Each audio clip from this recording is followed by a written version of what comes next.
What's going on YouTube? This your boy Raymond. I am at another auction today and we're gonna bring you some footage pre-auction, and then we'll try to bring you some footage post-auction. I can't guarantee that we will get footage during auction, but I will do my best. So I'm gonna show you guys what I'm looking at here.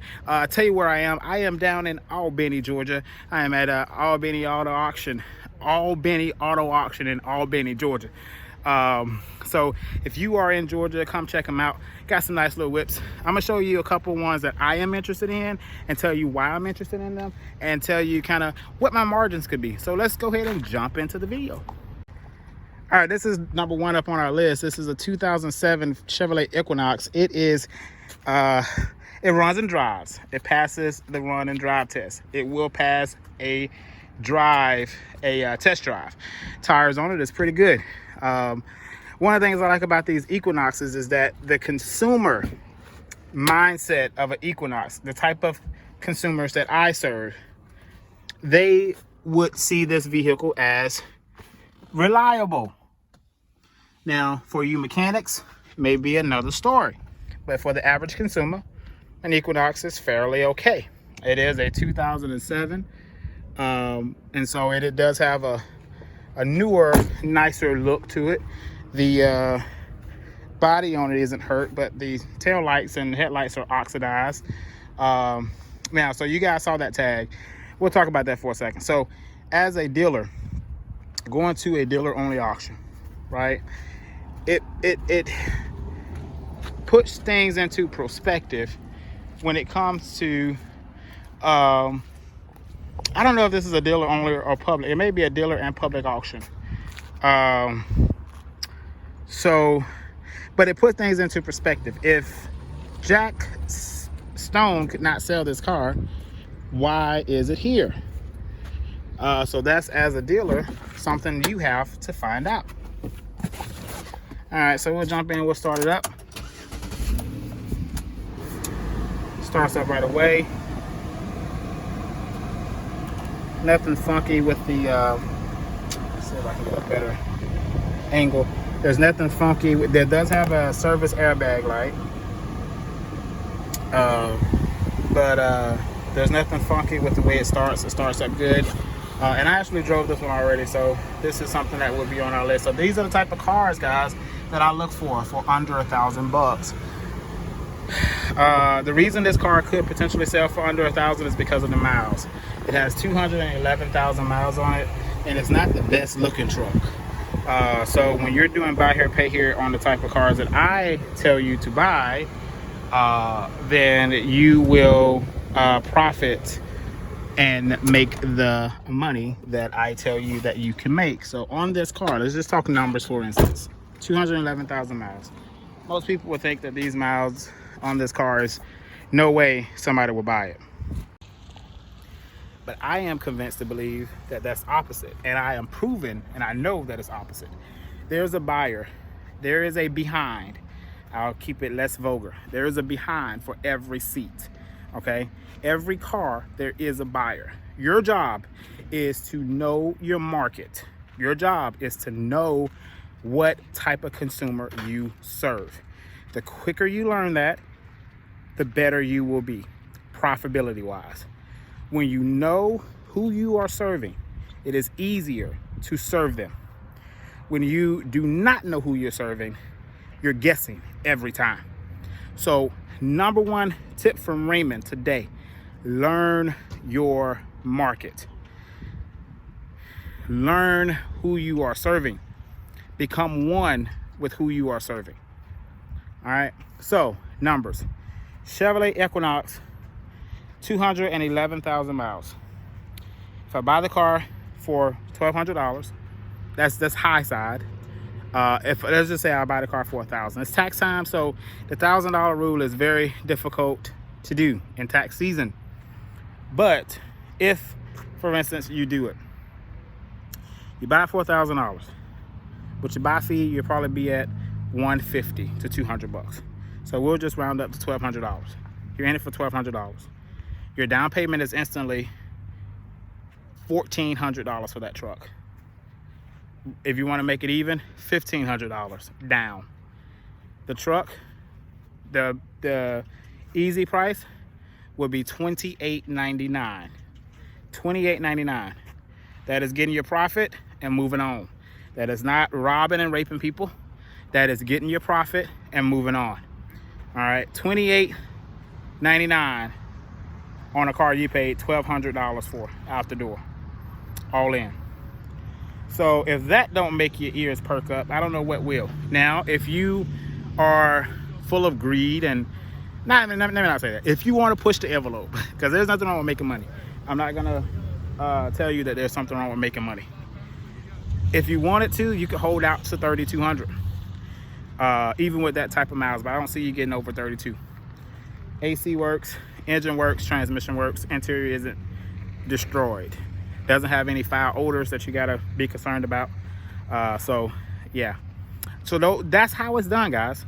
I'm gonna show you a couple more. We're gonna talk about them, and then we'll take you to hopefully to the auction or post auction. I'll see what we can get for this time around, and we'll go from there. So here we go. All right, YouTube, so I'm gonna show you guys a couple more vehicles, and then we're gonna go and sit our behinds down somewhere. I'm just gonna show you the vehicles, tell you what numbers I'm gonna bid on them for, and then that's gonna be it. I'm not gonna get in every one of them. I'm not gonna drive them. So here we go. So very first thing that you will learn that I do is when I approach the vehicle, I'm approaching vehicles that have, you gotta make sure you understand that when you're trying to buy these cars this cheap, there is a certain finesse to it. You can't go up to the prettiest car and hope that you're gonna get it for $500, right? You gotta have some understanding to it. So I'm gonna show you some of the things that could be some indicators that the seller may be willing to negotiate a little bit with you. So here we go. All right, first up, 2010 Chevrolet Malibu. So first glance, it's got some body issues with it. It's missing hubcap. Does have 200, and let me show you that, 211,000 miles on it. This is one sign, right, that it could be cheap. High miles, typically high mileage vehicles. Then you got more body damage here. Some of your more highfalutin dealers may not want to touch it. Interior wise though, it is clean, at least in my opinion. For my lot, it's very clean. All right, so that's the first two indicators: body damage, so you got a lot of dings and dents. Then mileage, 209.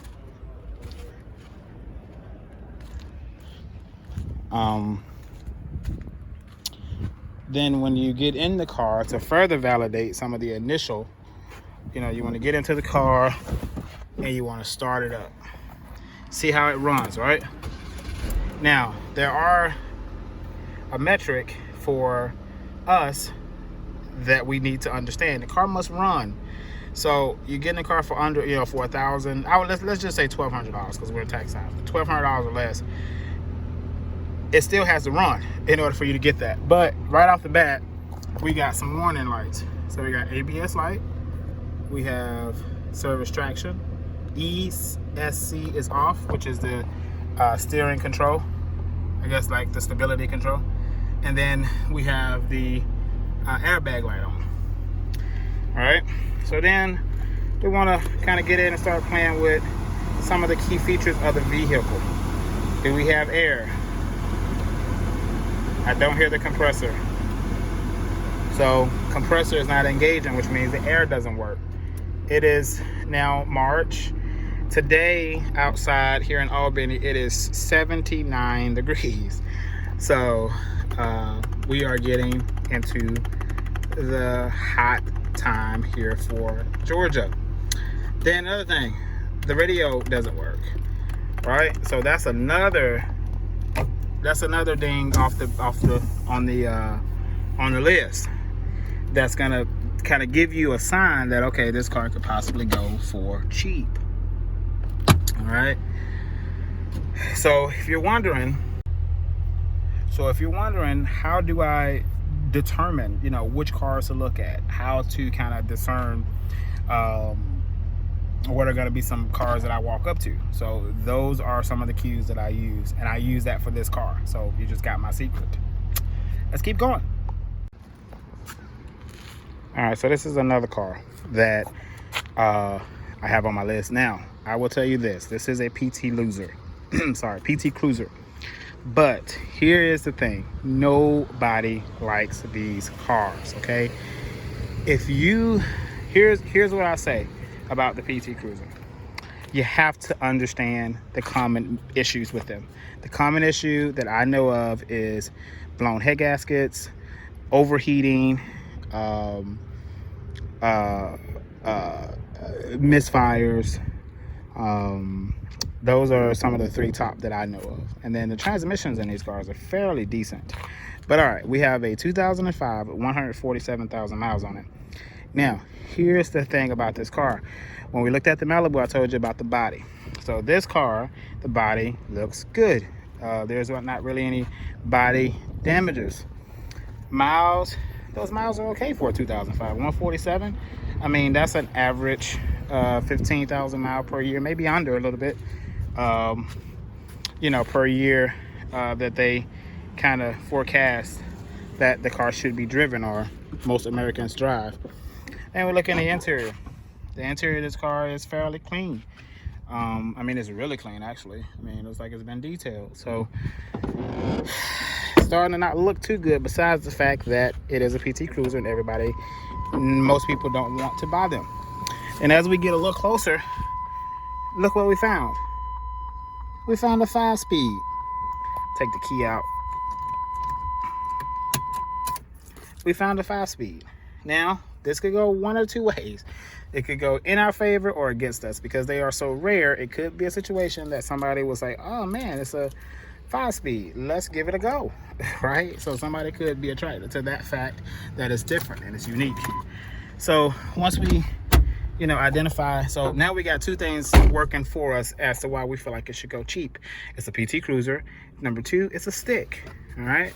And then once we fire it up, we want to see what it does. We want to see any warning lights.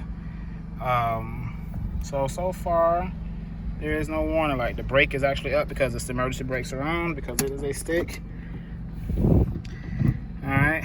Now, with a stick, I always recommend that you go through your gears. Don't think because it's a manual that the transmission is good. All right. You want to go through and make sure all of the gears pull. All right. So that's first gear, pulls, and you shouldn't have any stretch.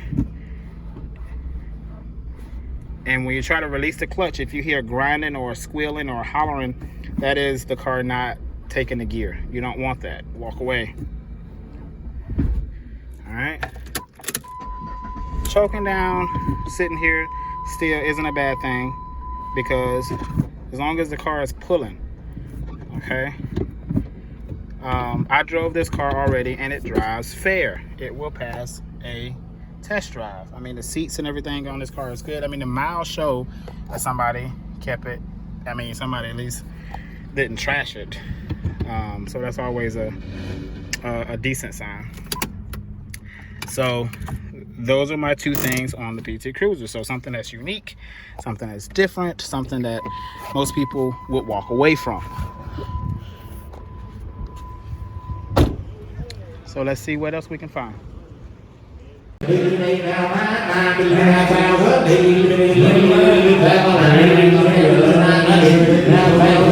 much for me. So, guys, I told you this car can go under 1,000. They're at 9.5.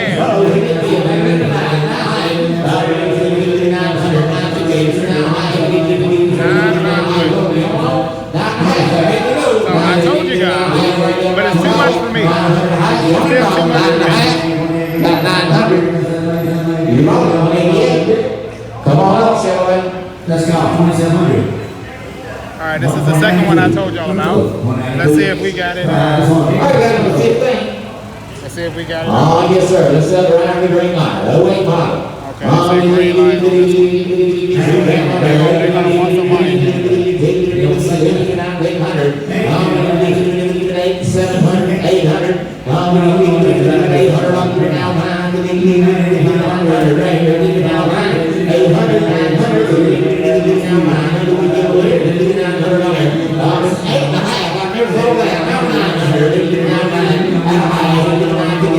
you got one money around there, all you got. That's all I got in there. That's all I got in there. How long you think it ought to be 100 next week? 9.5.